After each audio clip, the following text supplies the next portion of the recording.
Hey everybody, how's it going? Well, welcome to the last lecture of the class. So here we are, and hopefully by now, right now again, I'm recording this actually on Sunday. Um, so I have read probably about half of the class's rough drafts. Still going to be taking them till the end of Monday if you'd like. Okay. Again, there's no rewrite on this final assignment, so you really should be sending me rough drafts, even if it's just a start. And some of you have submitted, pretty much on tax. Some of you just, submitted stuff that's like just maybe needs some adjustments here and there.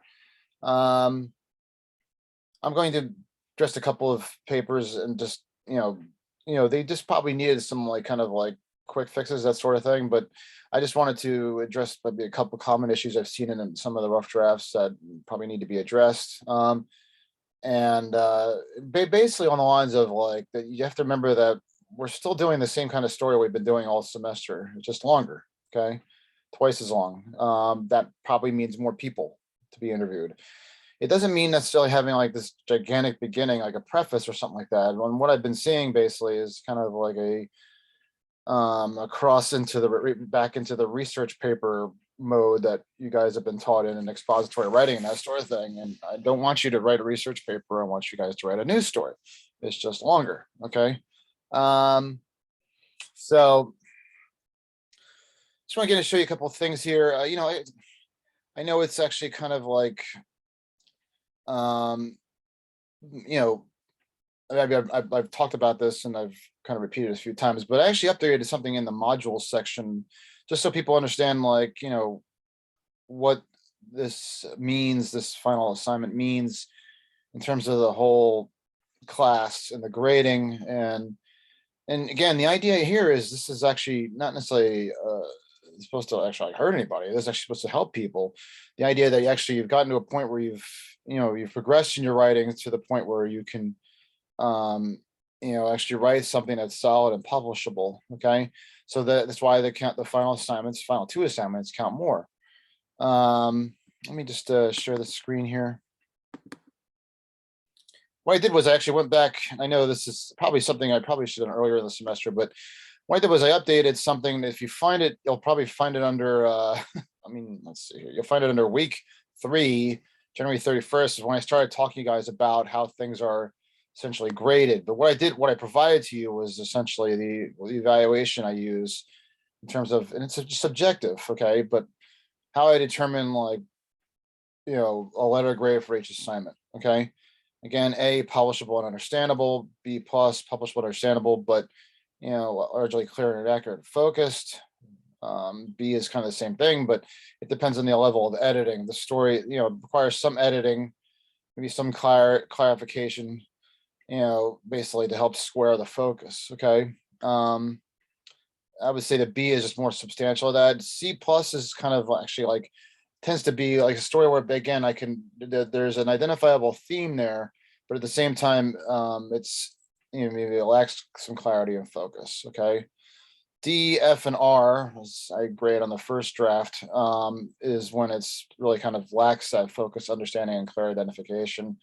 Okay, so if you're writing a story, a longer story like this story about whatever this topic of your choice for a major assignment, and you're writing a really long beginning, it's not giving me a clear, identifiable idea of what the story is about. Okay, what you're doing is just padding.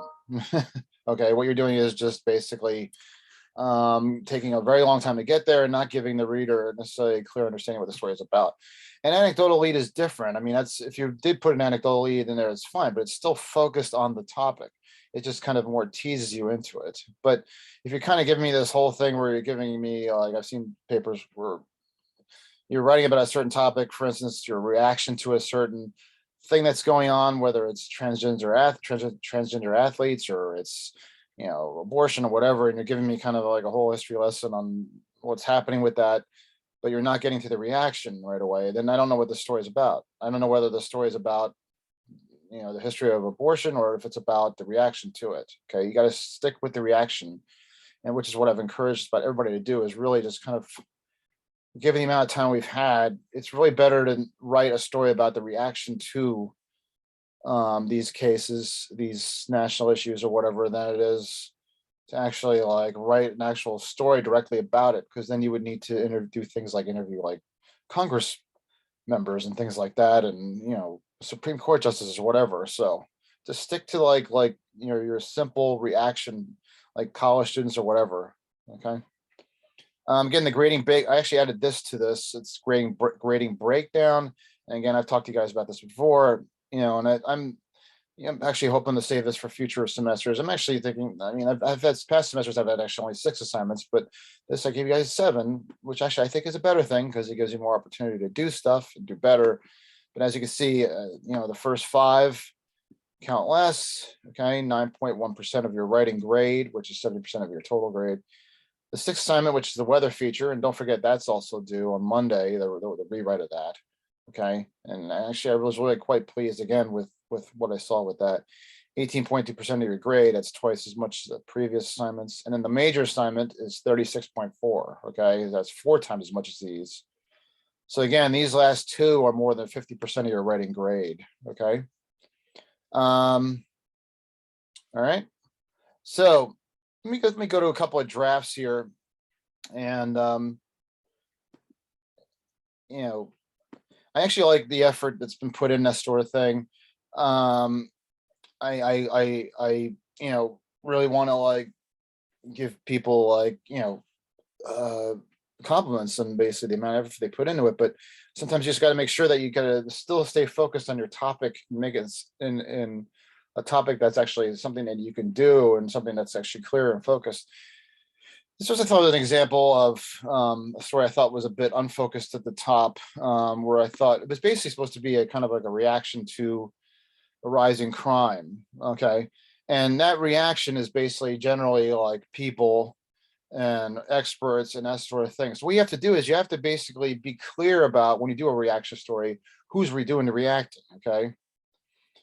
And you also have to be clear that it is actually a reaction story. Okay. Even that reaction could be like many people fear. Okay. The people could be the reaction group. Okay. So let's just start off here. America's cities have faced an increase in crime in the last decade and since the beginning of the year, but America's public outreach toward violence seems to have declined. I feel like, this is supposed to be kind of a reaction to it. So it's kind of like, actually, I feel like, first of all, it's already an alarm bell, because I'm not sure what the story's about, because what I've heard, basically, people have actually like been upset about it. and actually that only seems to continue. Mass shootings have become increasingly frequent in the last decade. The United States recently experienced surgical. There's a lot of history in here, but it's really not, other than this part right here, we're really not getting to the reaction part. Okay. What is exactly that reaction part, And okay, so is it about the public's, declining here? This doesn't really seem to explain that. Okay. It just basically talks about the history. What you have to do is you actually have to say, so if that's actually the reaction to it, then you have to basically, so I'm only saying that I don't necessarily disapprove of this story, but I'm just saying that I feel like, you have to actually show me why people feel this way. All right.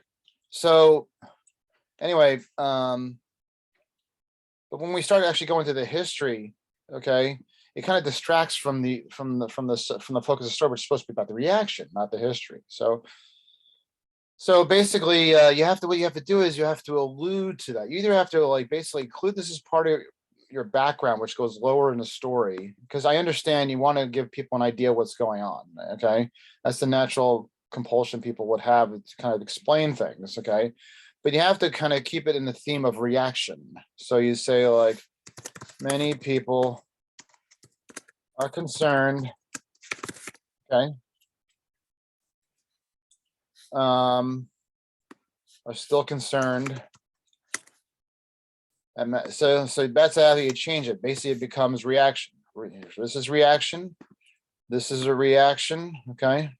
You got to keep the theme consistent. Many people are concerned that since the beginning of 2022,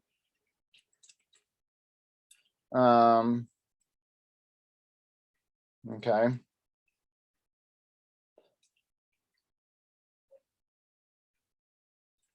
Now, actually, as we read it, I actually, one thing I noticed is that it doesn't seem to be kind of like, it doesn't really, see, up here doesn't really fully explain like why it seems to have declined.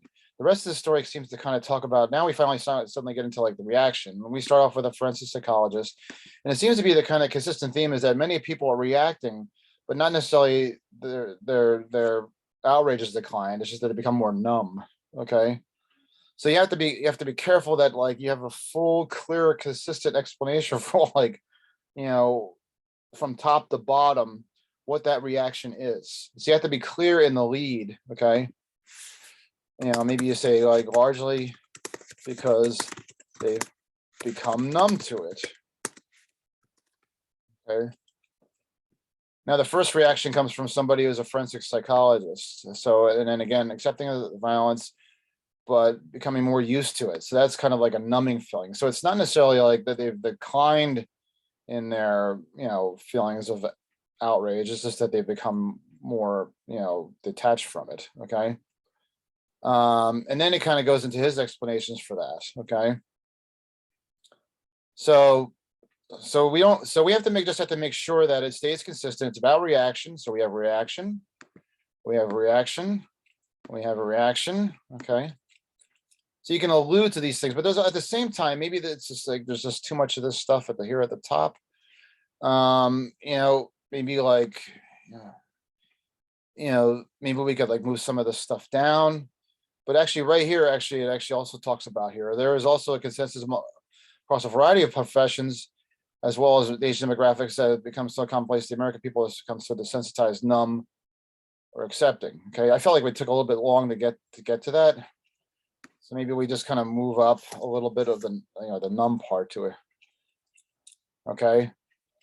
And then we give basically an explanation of why they become numb. Just make sure to just have to stay consistent throughout here. Okay. Reaction, reaction, reaction, reaction that they're numb and to it. Reaction that they're numb and why. Reaction more about why they're numb and why. Again, you have to stay consistent with each paragraph. Okay.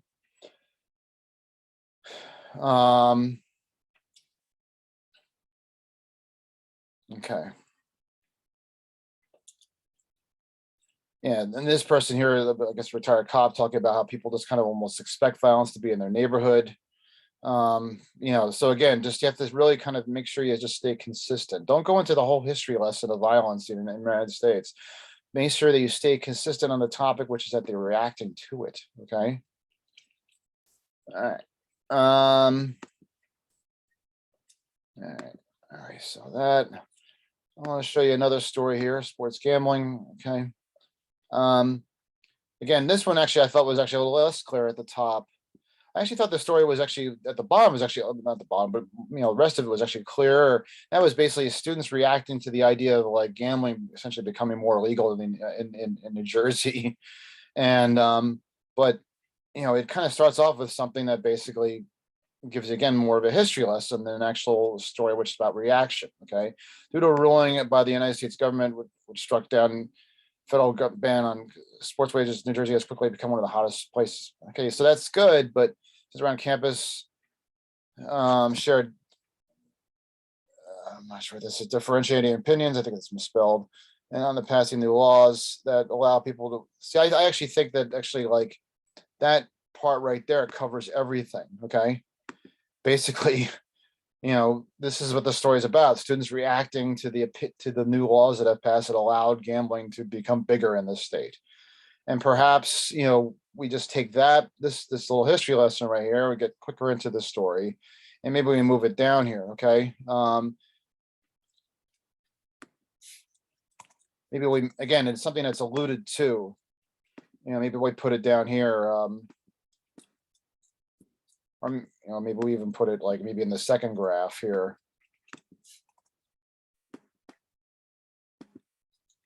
We say like Students were reacting, again, about the reaction to a ruling in 2018. I remember this, I was working for Patch. That struck down a federal ban on sports games, blah, blah, blah. Maybe you put it like that. Just make sure you have to stay consistent.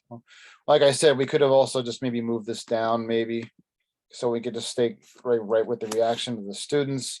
Maybe something happened, what, 3 or 4 years ago? So, we don't decide to go into the history lesson, okay?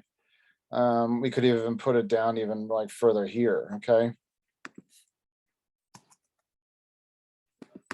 Just as long as it's not something that, again, we want to like get to the news, okay? And the news is this. This happened in 2018. This is happening now, okay? All right.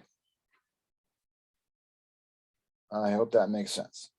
So probably the best thing to do is just really send me a rough draft, okay? Which, by the time you'll be seeing this will be Monday, and you'll be, you'll have the opportunity to say, am I doing the right thing? And if you're confused by what I'm talking about here, you'll be able to say like, I'm confused about what's going on here, and just please try to explain it to me. All right, so it's interesting. I know a bunch of you basically talked to me about this is not necessarily your chosen field. Maybe you just took this class because you felt like you needed to become a better writer. You had an interest in maybe becoming a journalism writer. Maybe it was something you want to do on the side. A couple of you work professionally. One of you is actually a psychiatrist, psychologist, and wanted to do it, wanted to learn basically how to do it because it was always something of interest. So, I really appreciate that, because this is typically class, actually, it's really for journalism majors, but I always appreciate when people, when maybe another major come in and they feel like they want to take this chance. So, one of the things that I really try to say to people is that if there's anything I want you to like, basically, I guess the word would be impart from this class, is that, basically that so much of writing now is almost like a journalistic form, whether it's like social media or whatever. You have to basically write people to announce things, to tell people what's going on, tell them what the news is. If you go into a field like psychiatry or psychology or something like that, you might have to do a presentation. You might have to write like for a journal, whatever, basically. So my feeling is that, if anything, like I'm hoping that like you get a better understanding of like how important it is to like write in a way that's relatable, that connects with people. And I think the idea of actually doing like a major assignment on reaction, people have reaction to sports gambling, or people have reaction to crime in the United States or New Jersey or whatever, is actually a good relatable story, because it's actually a topic that people have been going on about for a very long time. But how do people really feel about it? If I turn on the TV a lot, and I think there should be like lots of coverage on Ukraine, that sort of thing. But at the same time, I think there's actually a real fear and panic out there. People are afraid that like crime is still rising in the United States, or maybe the bigger fear is that maybe crime is rising in the United States, but people are numb to it. So I am curious sometimes to say, like, how do people really feel about this? We hear about things like inflation. How do people really feel about that? My wife complains about it all the time. So anyway, the idea is that I'm hoping what you get out for this is like, the idea that like, no matter what field you're in, it's actually really important to kind of connect to people. And journalism is probably the one area of writing that is supposed to connect people more than any others. And in a lot of ways that before we argue about things like clickbait and how, that kind of is a way of like kind of sucking people and deceiving and that sort of thing. But at the same time, like, writing now with social media and everything, Twitter and everything else has become actually a lot more relatable to people, because now it's being written in a way that, people can really kind of directly get their news, directly understand, get the news they need to know right away. Um, in the old days, they would take forever. Like I showed you that Titanic story from the beginning of the semester, they take forever to get to the point, and that would turn a lot of people off. So, people want the news, and sometimes they want just like small sound bites, small tweets, that sort of thing. So I'm hoping you get that idea, that the importance of being clear, accurate, and focused in anything you write, no matter what the field is. Oh, another thing also is that like some of you, I mean, I've had to address like grammar and punctuation issues and that sort of thing. So I'm hoping that, while I try not to make this too much of a grammar and punctuation class, that you do get maybe some important information about that too, because you know, because I have actually noticed that as an issue with some of you. That's fine. What is exactly is a complete sentence, that sort of thing. So, all right. All right. That's all I really have. And I just want to say I just really appreciate everything you guys have done this semester. I've seen progress across the board. Um, and I'm hoping actually that I don't have any kind of A quota or anything like that, but I'm hoping to see like good grades across the board here. Okay. So, um, again, by the time you'll see this, you will have still probably about, I don't know, 12 hours. I mean, I'll be up probably late, looking at papers. I'll be watching Better Call Saul the next episode between what 9 and 10, but and maybe there'll be a Mets game to watch. I'm not sure, but and of course I do have to work on Monday, so I'll do the best I can um, to look over your rough drafts. But please send them to me, okay? Email them to me, whatever, okay? And anyway, so I just really wanted to again say this it was a joy to teach you this semester. And again, I know there's been this kind of distance and disconnect because of asynchronous, but I've met a bunch of you through Zoom, also, on office hours, that sort of thing. So that was great. I think that really helped. Those of you who weren't able to come here or come to this country, I'm sorry hasn't been something been able to do. I'm hoping that maybe that kind of works itself out soon, but I just want to say it was really a pleasure and a joy to teach all of you. And that's it. So again, stay in touch. Okay. Let me know what you got going on. If you ever need any help with anything, reference, whatever. All right. And I will be talking to you and seeing you down the road. Thank you.